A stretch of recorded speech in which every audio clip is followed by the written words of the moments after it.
할렐루야. 하나님의 말씀은 열왕기하 19장, 오늘은 전체를 보도록 하겠습니다. 1절에서 7절까지의 말씀 보도록 하겠습니다. 열왕기하 19장 1절에서 7절까지 말씀입니다. 말씀을 찾으시는 동안 제가 전에도 몇 번 말씀드렸지만 저한테 약간 좀 고질병이 조금 있어요.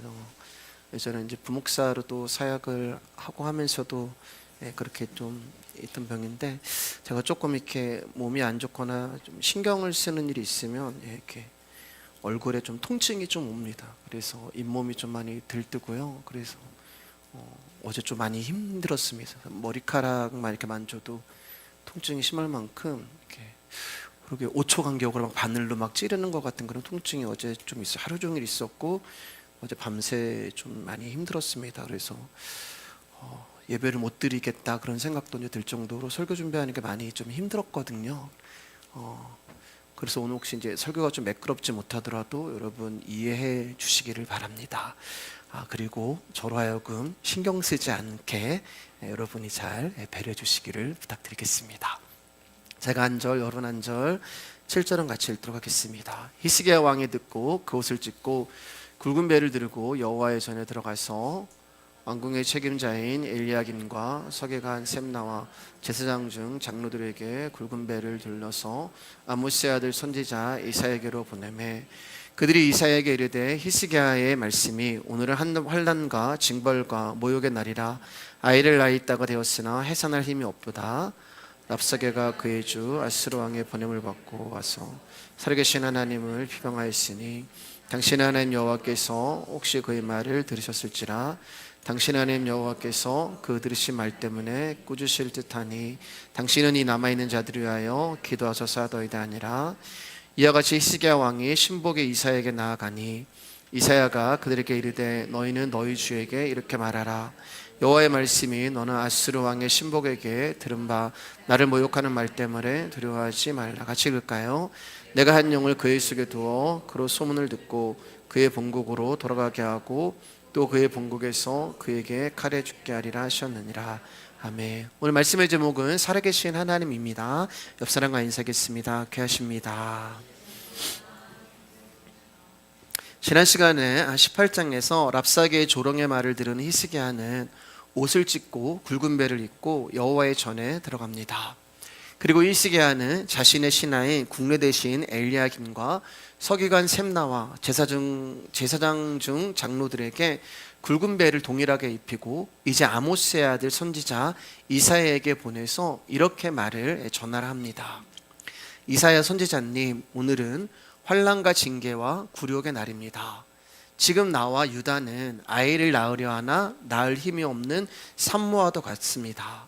이사야 선지자님, 하나님께서는 분명 랍사게가 한 말을 다 들으셨을 것입니다.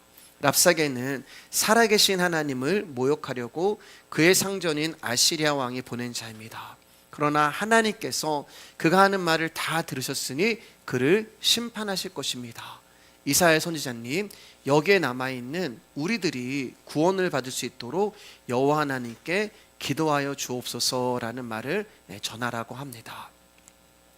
히스기야가 사절을 보면은 하나님을 살아계신 하나님이라고 말을 해요.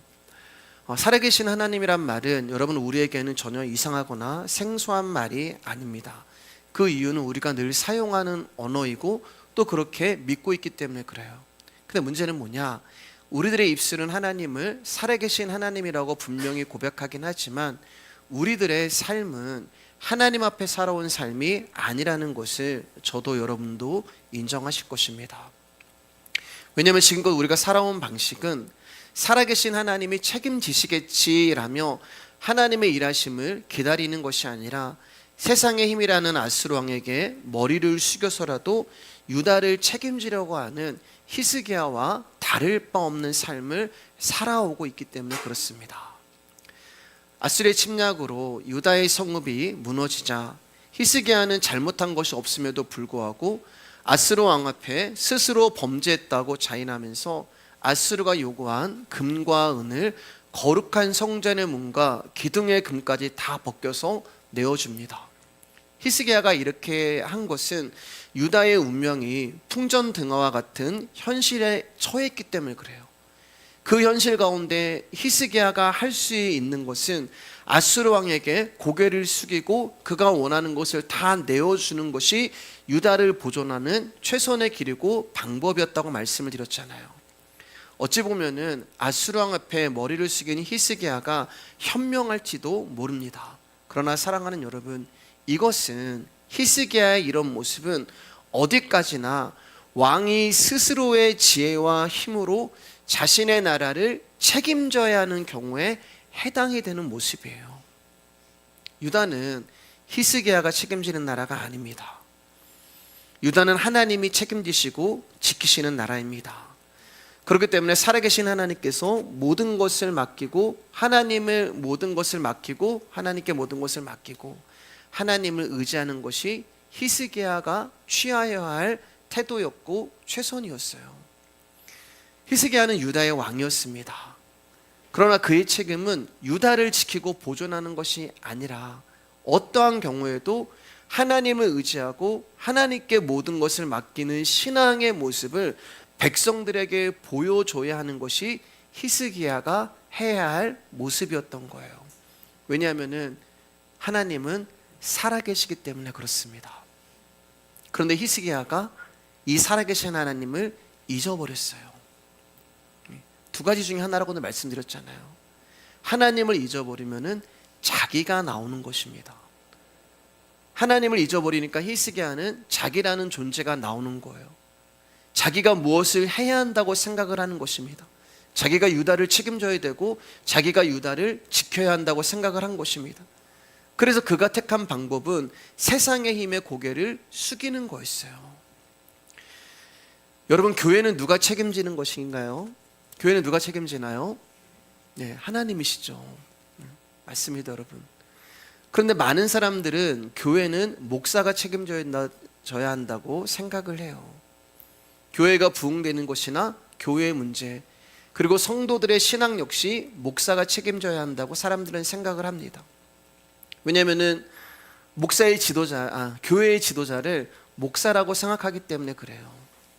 자, 그러면 이런 관계에서 목사의 지도력은 무엇으로 증거가 되냐면 교회의 발전과 부흥으로 증거될 수밖에 없어요. 자, 그렇게 되면 목사는 하나님 앞에서의 목사의 책임과 임무를 생각하며 행동하는 것보다 교인들의 눈치를 보면서 교회의 부흥과 발전을 위해 행동할 수밖에 없는 것입니다. 교회를 책임져야 하기 때문에 온갖 수단과 방법을 동원해서 교회를 부흥시키려고 하고 교인들의 신앙을 책임져야 하기 때문에 교인들에게 기도하고 성경 보고 봉사하고 헌금하라는 말을 강조할 수밖에 없는 것입니다. 그렇게 해서 교회가 부흥이 되고 발전이 되면 목사의 모든 것은 다 좋게 보이는 거예요. 우리 목사님은 능력이 있어. 우리 목사님은 대단해.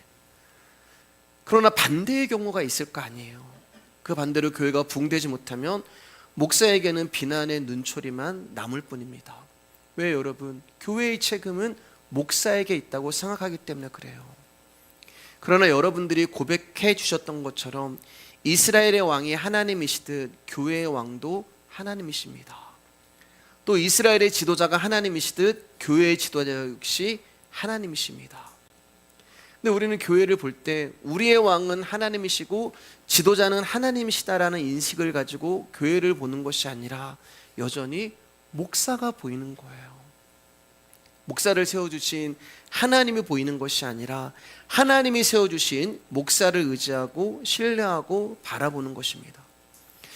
그러나 여러분, 목사도 사람이에요. 사람은 사람일 뿐입니다. 그 이상도 이하도 아니에요. 아무리 준수가 용모하고 빼어나고 능력과 지식이 있고 스펙이 대단하고 좋은 학교를 나오고 그렇다 하여도 하나님이 만드신 피조물일 뿐입니다. 목사라고 해서 특별한 사람이 아니라 단지 교회를 위해 말씀을 전하고 가르치라고 하나님이 세워주신 존재일 뿐이에요. 즉 절대로 교회를 책임지라고 세운 사람이 아니고 교인들이 의지하고 복종해야 할 존재로 세운 사람도 아니란 말입니다. 근데 오늘날 교회는 목사 한 사람만 잘 세우면 마치 교회가 성공될 것처럼 여기는 거예요. 무엇보다 큰 문제점은 교회의 외적인 팽창을 성공으로 인식하는 데 있기 때문에 그렇습니다. 그렇기 때문에 성공을 위해서 스펙 좋고 능력 있는 목사를 찾게 되는 것입니다. 여러분, 교회가 아무것도 하지 않고 가만히 있으면 죽은 교회가 되는 것일까요? 교회가 이런 것도 안 하고 저런 것도 하지 않고 예배만 드리면 게으른 교회가 되는 것일까요? 아닙니다, 여러분. 교회가 가만히 있다고 해서 죽은 교회가 되는 것이 아니고 이것저것 하지 않는다고 해서 게으른 교회가 되는 것이 아니에요.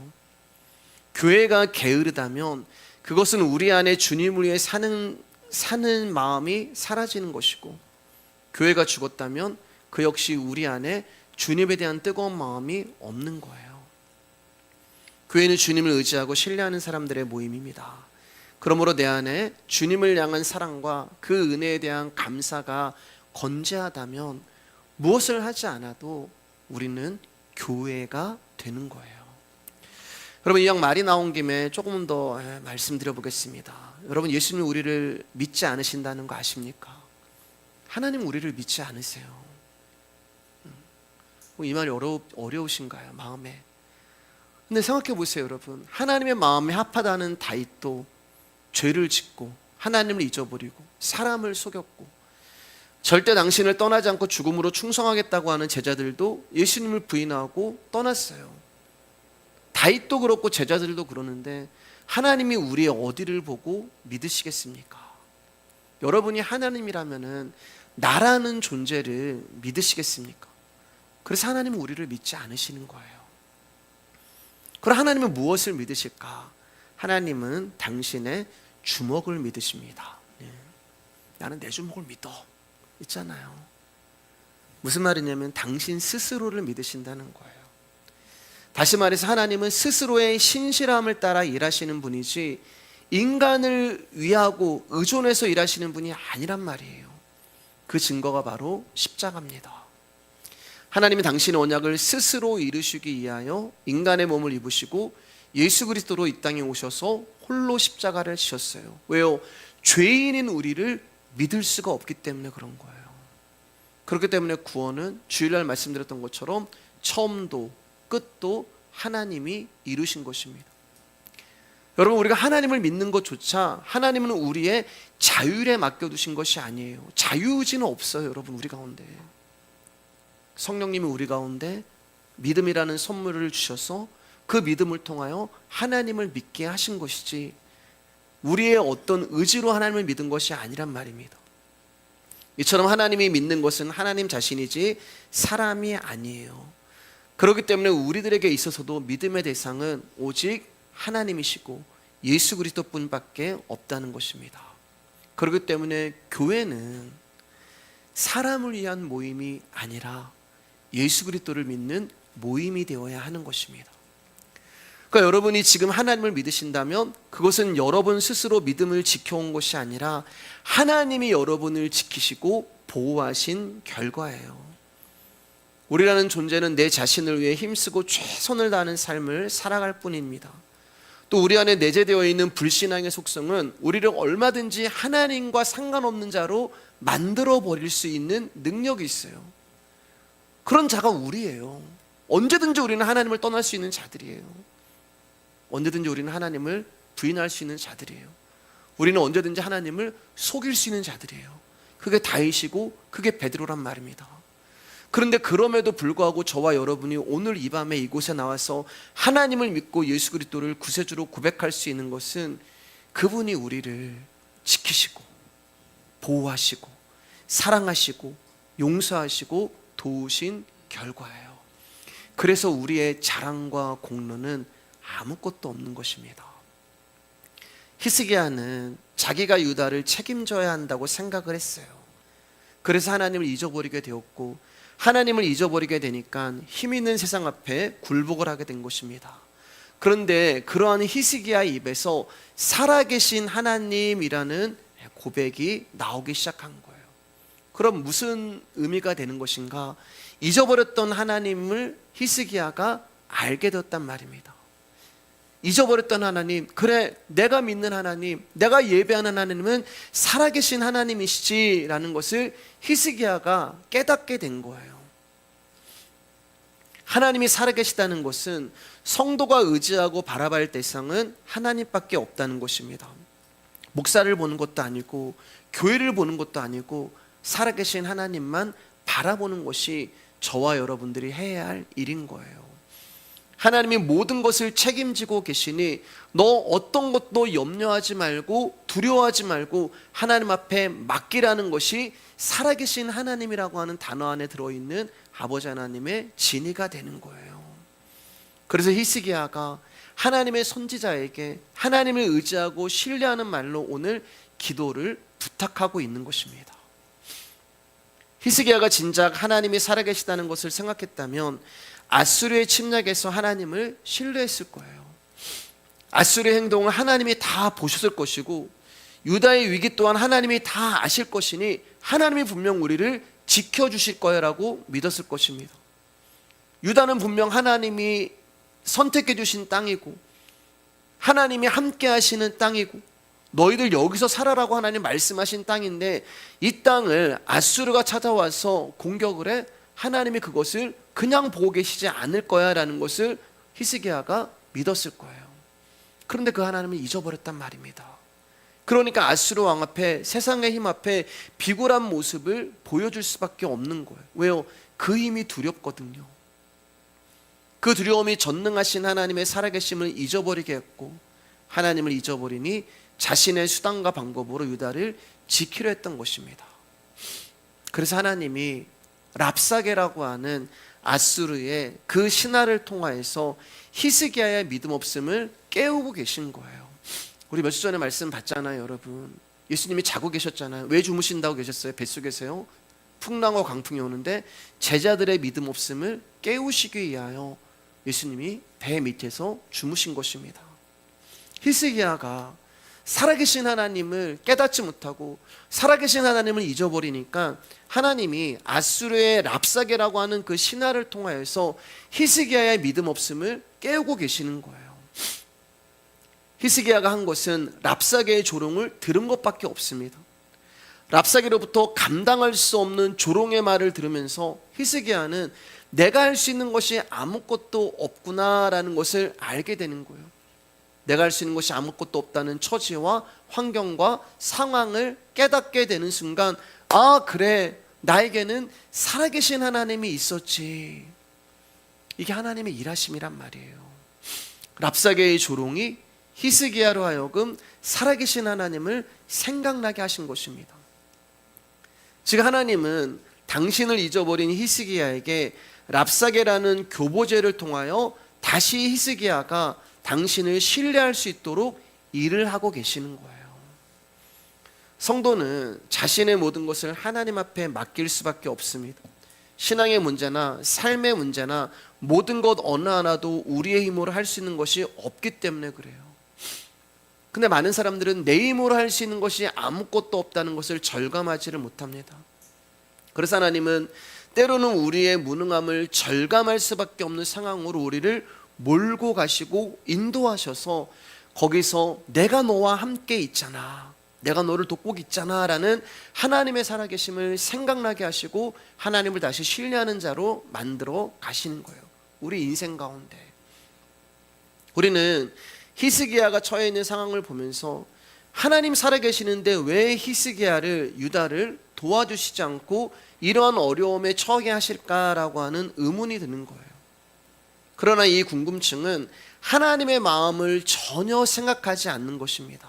여러분, 하나님은 자기 백성이 하나님만을 신뢰하면서 하나님의 일하심을 기뻐하며 감사하며 영광 돌리기를 원하시는 거예요.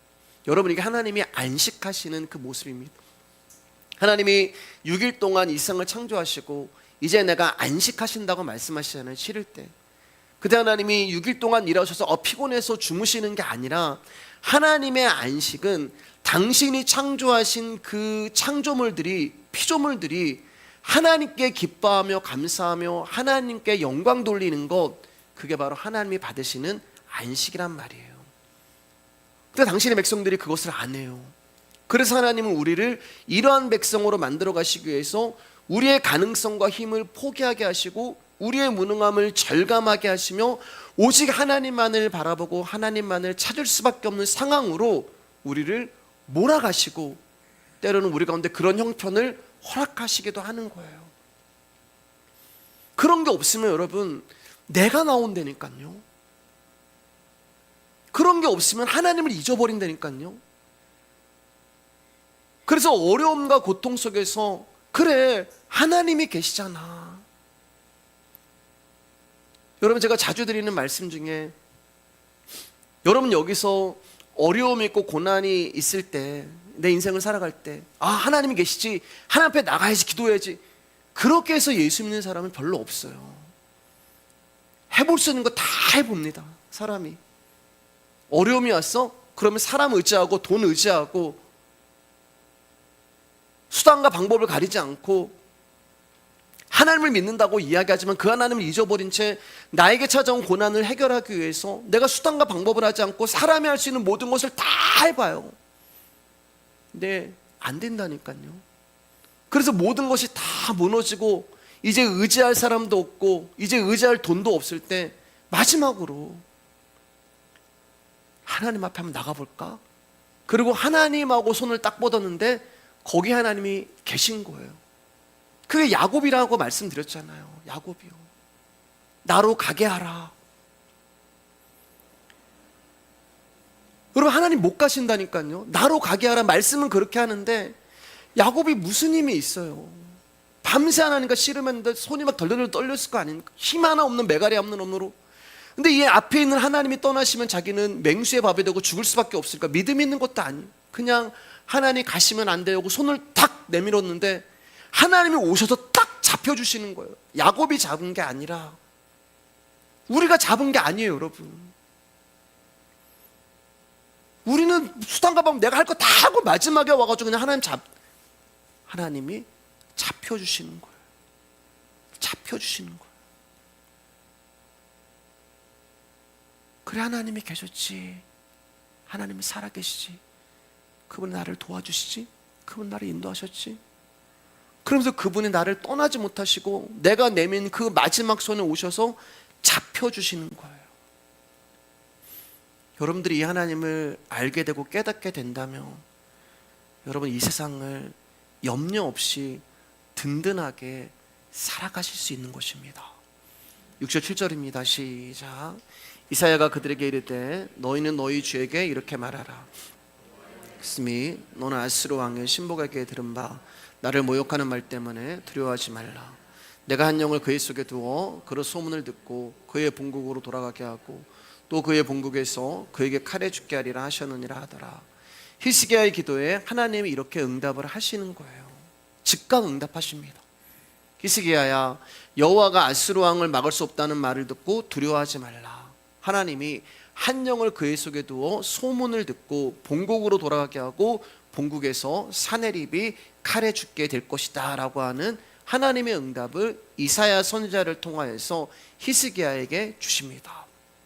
그리고 그 응답이 이어지는 것이 이제 19장 중반부부터 기록이 돼요. 8절 9절입니다. 시작. 랍사게가 돌아가다가 아스루 왕의 임이 라기스에서 떠났다함을 듣고 림나로 가서 아스루 왕을 만났으니 왕이 거기서 림나와 싸우는 중이더라. 아스루 왕은 구스 왕 디르하가가 당신과 싸우고자 나왔다함을 듣고 다시 히스기야에게 사자를 보내며 이르되 아스루 왕 산헤립은 지금 라기스라는 지역에 본진을 치고 있었어요. 대군을 이끌고 왔거든요. 그리고 그 대군에서 랍사게가 일부를 데리고 이제 예루살렘 성 앞에서 지난주에 조롱을 하고 있었어요. 참고로 라기스라는 지역은 지금 랍사게가 있는 지역과 약 40km 정도 떨어져 있는 곳이었습니다. 자, 그런데 이때 산헤립이 급하게 라기스를 떠나서 림나라고 하는 지역으로 이동을 해버린 거예요. 그 이유는 구스 왕이 자기에게 도전을 해왔기 때문에 그래요. 구스는 오늘날로 말하면 에티오피아를 말합니다. 그 구스 왕 이름이 다르하가가라는 왕이었는데 이 다르하가가 애굽을 쳐서 애굽의 왕이 됐어요.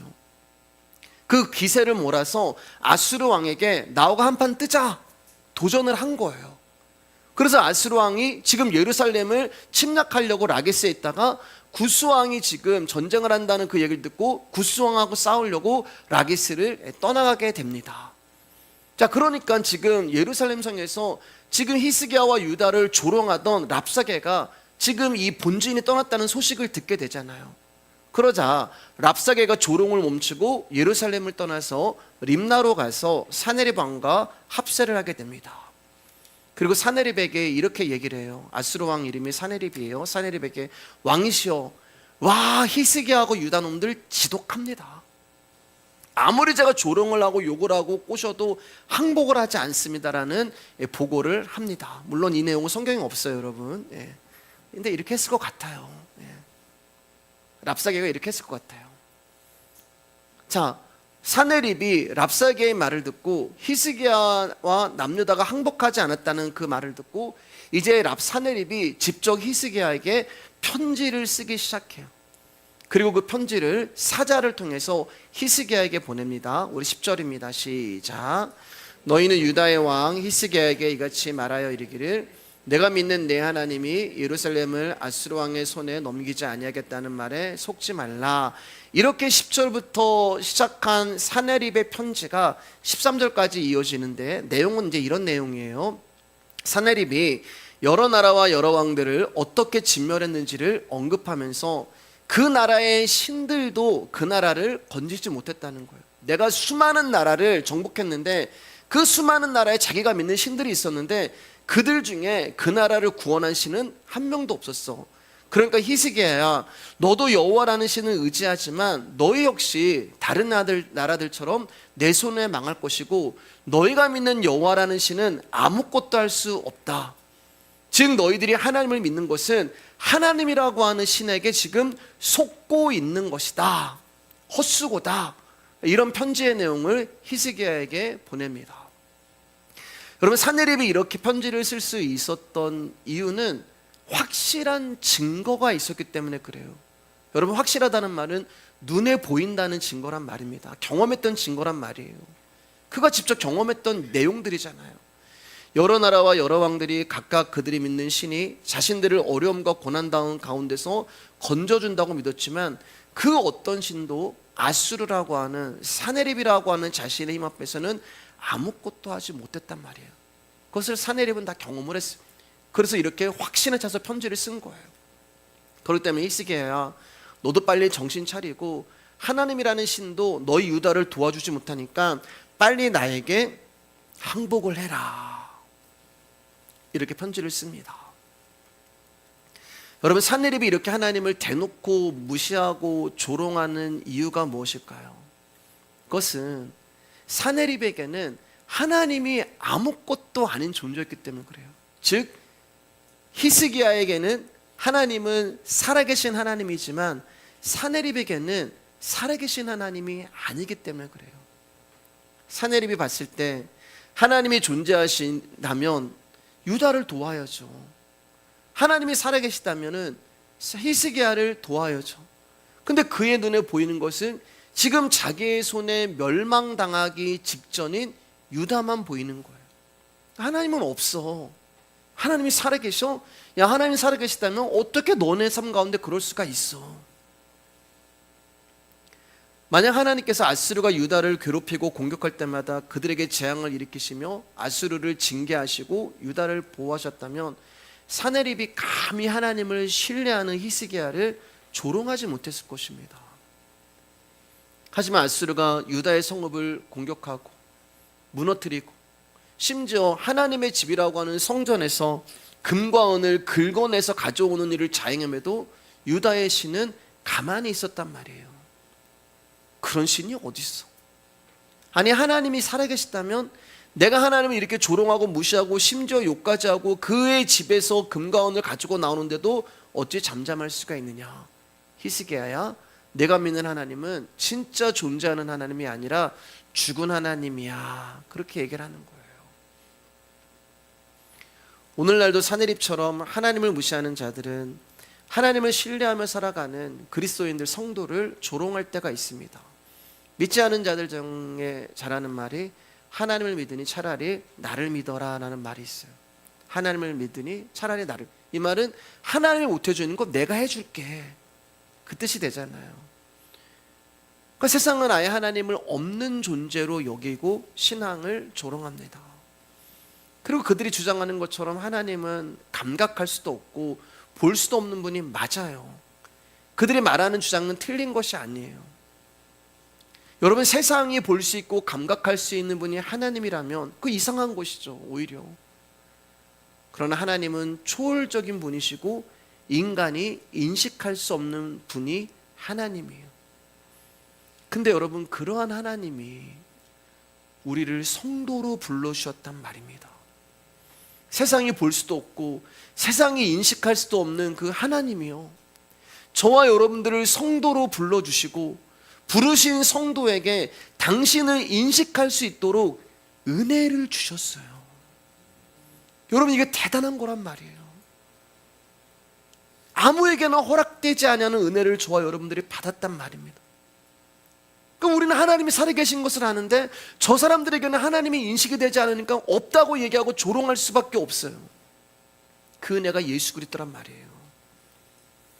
저와 여러분들은 예수 그리스도를 알게 됨으로써 하나님을 알게 되는 것이고, 예수 그리스도를 믿게 됨으로써 하나님을 믿게 되는 것이고, 예수 그리스도를 통해서 계시된 하나님의 일은 아직 끝나지 않고 진행 가운데 있어요.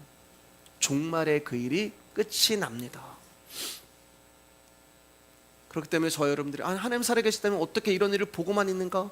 하나님 살아계시다면 저 악한 인간을 왜 내버려 두는가? 내버려 두는 게 하나님 뜻이에요. 하나님 비디오 카메라로 다 찍고 계세요, 여러분. 이 세상에 있는 모든 사람들을 비디오 카메라로 다 찍고 계세요. 그리고 마지막 날 그걸 다 틀어주시는 거예요. 그래서 당신이 부르신 자들에게는 하나님이 지워주신단 말입니다. 덮어주신단 말이에요.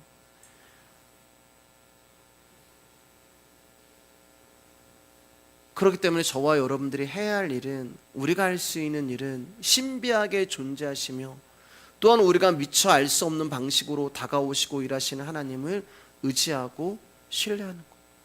세상이 뭐라고 하든, 세상이 하나님을 조롱하고 하나님을 부정하고 무시하고 무슨 말로 이야기를 하든, 우리의 믿음을 헛된 것으로 간주하든 그것에 상관하지 않고요, 사랑하는 여러분, 저와 여러분들은 하나님을 신뢰하는 성도로 묵묵히 신앙의 길을 한 걸음씩 한 걸음씩 걸어가시면 되는 거예요. 하나님이 이사야를 통하여 즉각적으로 히스기야의 기도에 응답을 하셨어요.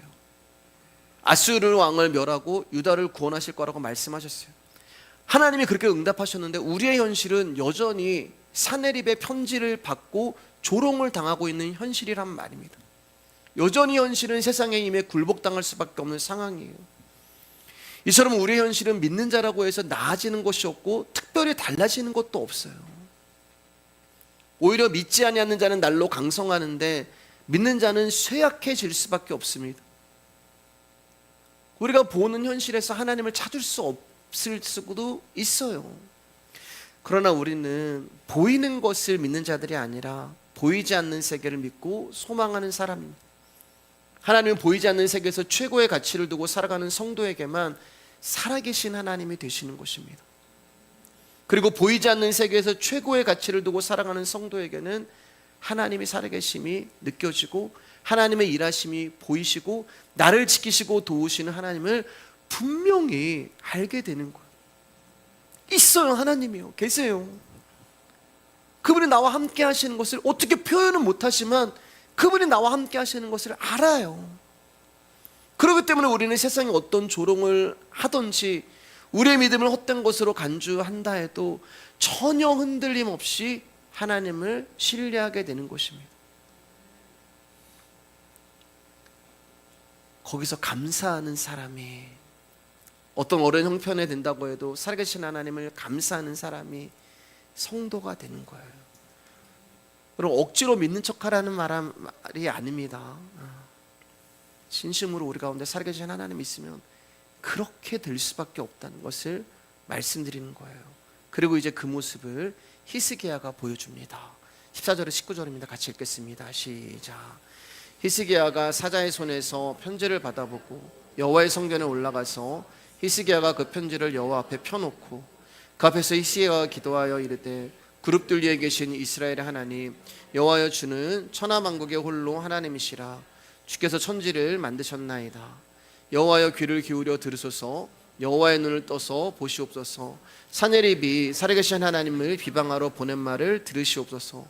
여호와여 아수르 여러 왕이 과연 여러 민족과 그들의 땅을 황폐하게 하고 또 그들의 신들을 불에 던졌사오니 이는 그들의 신이 아니요 사람의 손으로 만든 것 곧 나무와 돌뿐이므로 멸하였나이다. 우리 하나님 여호와여 원하건대 이제 우리를 그의 손에서 구원하옵소서. 그리하시면 천하만국이 주 여호와가 홀로 하나님인 줄 알리이다 하니라. 사네립의 조롱의 편지를 받은 히스기야가 여호와의 전에 올라가서 그 편지를 여호와의 전 앞에 쫙 펼칩니다. 하나님 이 편지를 보세요. 그러면서 기도를 하는 거예요. 그룹들 위에 계시는 이스라엘 하나님, 당신만이 땅과 하늘을 지으신 주님이시며 모든 나라의 왕이십니다. 하나님 귀 기울여 주시고 눈여겨 봐주십시오. 사네립이 살아계신 하나님을 모독하는 말을 들어보십시오. 물론 아수르 왕의 말대로 여러 나라를 멸망시키고 사네립이 그들의 신을 불태웠습니다. 그러나 그것은 신이 아니라 돌과 나무로 만든 우상일 뿐입니다. 여호와 하나님 저들의 손에서 우리를 구원해 주시옵소서. 오직 주님만이 하나님이심을 온 천하만국이 알게 하옵소서라는 기도를 히스기야가 간절하게 드려요. 여러분 예전 같으면 히스기야가 사네립의 편지를 받고 기가 죽었을 텐데 그런 모습을 보이는 것이 아니라 그 조롱을 듣고 하나님 앞에 기도하러 나갑니다. 왜 여러분? 히스기야에게 하나님은 살아계신 하나님이 되었기 때문에 그래요.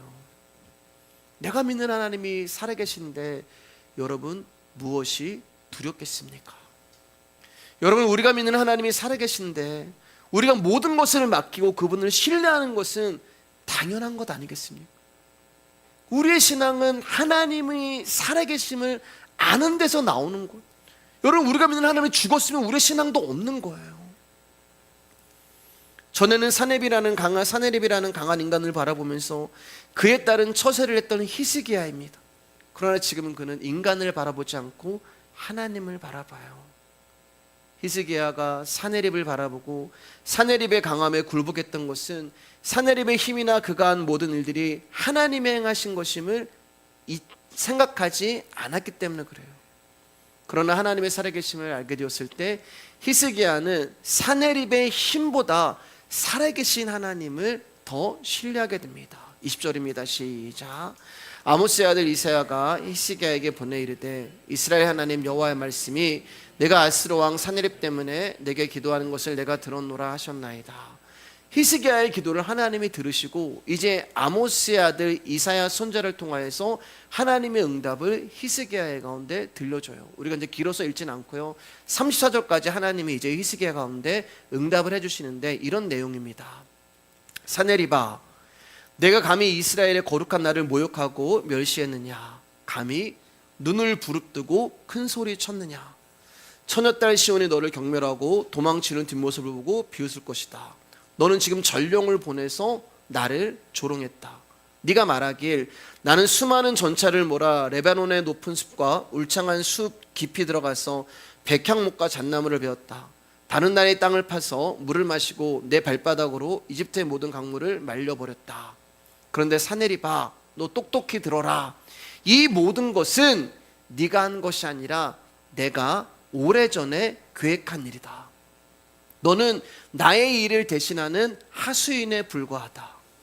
내가 단단한 요새를 돌무더기로 만든 것이나 여러 민족을 공포에 떨게 하고 그들을 마른 풀포기나 지붕의 잡초 같은 신세로 만든 것이나 그 모든 것들 역시 네가 한 것이 아니라 내가 한 것이다.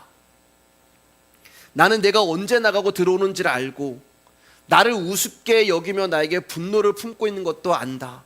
이처럼 내가 너의 분노와 오만을 잘 알고 있기에 이제 내 코에 새 갈고리를 걸고 내 입에 재갈을 물려 내가 왔던 길로 되돌아가게 하겠다. 너는 이 성에 들어오지 못할 뿐 아니라 활 한 번 못 쓰고 방패를 들고도 가까이 오지 못할 것이다. 흙 언덕도 쌓지 못할 것이며 너는 왔던 길로 되돌아갈 것이다. 이것은 나 여호와의 말이다. 내가 나의 이름과 나의 종 다윗을 위하여 이 성을 지키고 보호하고 구할 것이다. 하나님 이렇게 응답을 해주세요. 사내립이 행한 것이 아니란 말입니다. 사내립은 지금 자기가 한 줄 알잖아요. 나는 뭐라고 말씀하세요? 그거 네가 한 게 아니야. 그거 다 내가 계획했던 일들이야. 여러분, 이게 세상의 현실이에요. 역사를 이루시는 분은 이 세상의 왕도 아니고 지도자도 아니고 하나님이시란 말입니다. 이런 현실을 전혀 알지 못하는 인간은 자신의 힘을 높이고 자랑하면서 하나님을 신뢰하는 신앙을 조롱함으로써 결국 하나님에 대해 대적을 하는 결과로 나타납니다. 여러분, 애당초 세상은 하나님을 살아계신 분으로 간주하지 않아요. 그러니까 성도를 조롱하고 신앙을 멸시하는 거예요. 하나님 보시기에 그러한 모든 것들은 교만입니다. 그리고 하나님을 대적하는 죄는 죽음밖에 없는 거예요. 36절 37절입니다. 시작. 아스로 왕 사네립이 떠나 돌아가서 니느웨에 거주하더니 그가 그의 시인 니스록의 신전에서 경배할 때 아드람멜렉과 사레셀이 그를 칼로 쳐 죽이고 아라랏 땅으로 그들이 도망하매 그 아들 에셀핫돈이 대신하여 왕이 되니라. 이렇게 사네립이 죽습니다. 하나님 말씀하신 것처럼 한 영을 그에게 두어 칼로 그를 죽인다고 말씀하셨던 하나님의 말씀이 이렇게 이루어지는 거예요. 이게 사네립의 운명입니다. 엄청난 강대국, 세상에 가장 강한 강대국, 그 왕, 그래서 가장 힘이 강한 왕이잖아요. 사람이잖아요. 근데 이렇게 죽는 거예요. 사네립이 알았을까요? 자기가 이렇게 죽을 줄을 알았을까요? 그는 아수리의 힘 있는 왕으로서 오랫동안 부귀영화를 누릴 것만 생각을 했지 자기가 이렇게 비참하게 죽을 줄은 생각하지 못한 거예요. 사랑하는 여러분, 인간의 모든 운명은 하나님께 붙들려 있는 것입니다. 이것을 세상이 알지 못하고 보이는 것으로 모든 것을 평가하니까 조금만 힘이 있어도 교만해지는 거예요. 근데 여러분, 이 모든 것을 하나님이 이미 말씀하셨고 하나님이 말씀하신 대로 이 세상의 역사가 이루어지는 거예요. 사네립이 소문을 듣고 본국으로 돌아가게 되고 거기서 죽게 될지 누가 알았겠어요? 딱 두 사람 알아요. 이 세상에 사네립이 이렇게 죽을지 아무도 모른단 말입니다. 이 세상에 있는 사람들 중에요. 딱 두 사람 알아요. 그 두 사람이 누구예요, 여러분?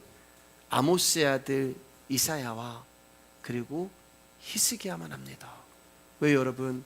말씀이 그 두 사람에게만 응답을 주셨기 때문에 그래요. 여러분, 우리는 이 말씀을 받은 자들이잖아요. 이 세상이 어떻게 될지 우리는 아는 자들이잖아요.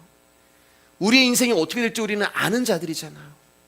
여러분, 하나님이 이 말씀을 이 세상의 가장 강한 왕 사네립에게 준 것도 아니고 랍사게에게 준 것도 아니고 딱 두 사람, 히스기야와 이사야에게만 말씀을 주신 거예요.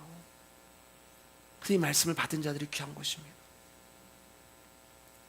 아무도 자신의 장래를 두고 장담할 수 없고 예측할 수 없는 것이 우리의 운명 아닙니까? 여러분, 우리의 운명은 하나님께 붙들려 있는 거예요. 내가 아무리 영양제를 먹고 건강하게 살아야지라고 해도 하나님이 오늘 밤 나를 부르시면 우리는 갈 수밖에 없는 존재들입니다.